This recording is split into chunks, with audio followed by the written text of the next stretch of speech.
let me tell you about Matt Rife. About 5 years ago, Matt Rife used to open for me. I took him on the road for me, a bunch of dates. And he's a great kid. He's a really good-looking kid. He's a very funny kid. And he's got all the ingredients. And he hit me up, and he was like, hey, bro, I'm having trouble getting an agent. Do you think I go, let me call my agency. Let me put a word in for you. So I call my agency. I say, you guys, have you thought about Matt Rife? No.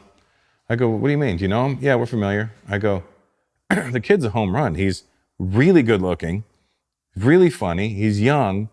He's a great kid. He's not a dickhead. I go, he's got all the, I'm telling you, the kid is a star, and whoever takes him is going to make a lot of money. The kid is a star. And they were like, no, we're going to pass. And now look at Matt Rife.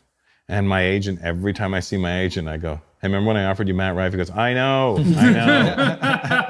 Next time you offer me somebody, I'm taking him. Because I offered him Theo Vaughn as well at that time. Wow. I said, Matt Rife and Theo Vaughn. They were like, nah, we're passing. And I'm like, you're fucking idiots. How do you run this business when you don't know, when you can't spot the talent?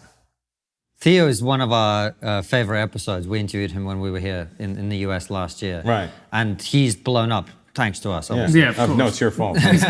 No, but he's really blown up as well. I mean, what were you going to say about Matt Rife? No, because I was just saying that I sit in green rooms, and then you get comedians going, look at Matt Rife, look at and they're gonna, And they just hate by nature. I mean, listen, the kid was destined for this. Look at him.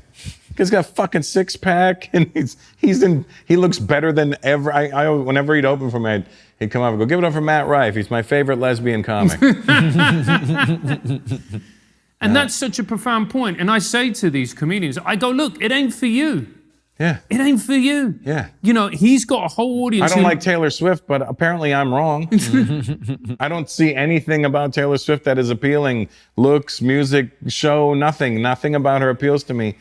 But obviously I'm wrong because there's a fucking billion people that love her. Yeah. So just because I don't like something doesn't mean it's not likable or right. And there's a narcissism about that. It's like, well, if I don't like it, then it's shit. No. Yeah. Maybe you just don't like stuff and other people like it. What's Yeah. so complex about that? Yeah. People have a tough time taking themselves out of the equation. Yeah.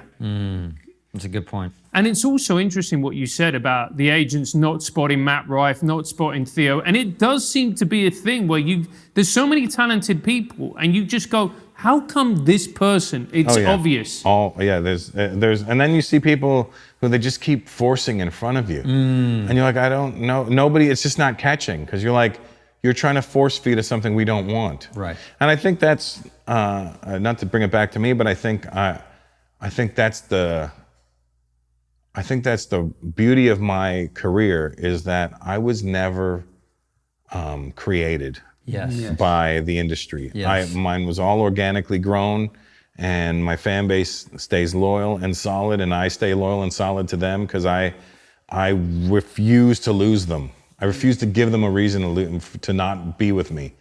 And so I bust my ass to keep them, and they bust their ass to stay there with me. So it's a respect thing. And the industry doesn't like when you can do something like that because they can't take it away from you.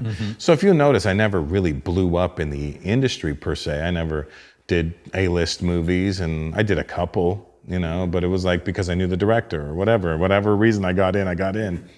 But I don't get invited to certain things, and I don't get included. And it used to bother me, but honestly now I'm like, I don't give a shit anymore. I'm 53 years old. I don't give a fuck about your shitty award show. I'm going to be bored there anyway.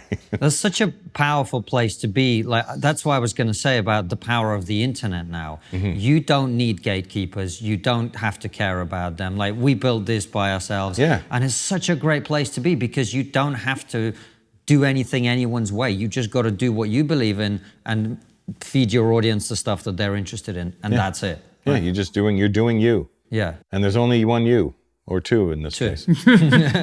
No, it's amazing that you've got that. And it's interesting you were talking about you kind of blew up by yourself. I was going to ask you, do you think you were lucky in any way? 100%. Really? I 100% believe I'm lucky. In what way? It's a question of time.